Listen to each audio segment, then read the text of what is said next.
Welcome to Let Me Fix This. Enjoy the video. You begin by collecting essentials that let you act immediately: your target audience, one clear offer, and a lead magnet. Start building the landing page now. Choose an email provider and payment gateway so data flows from day one. Once those accounts exist, draft 3 headlines and a concise value proposition to test. Make sure to set tracking ID and a simple naming convention.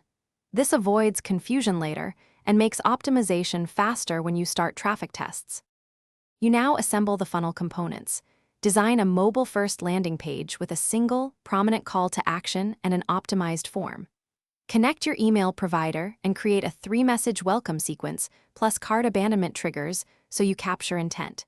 Integrate analytics and add pixels to measure conversions, and link payment confirmation to a thank you page with next step offers.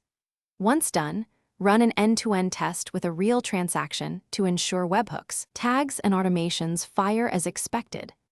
You complete the funnel by launching a small traffic test and watching conversion metrics closely. Start with low spend to validate messaging. Make iterative changes.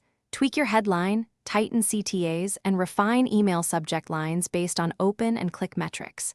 When things go wrong, check 3 critical points first: form submissions, pixel firing, and payment gateway logs, because most failures live there.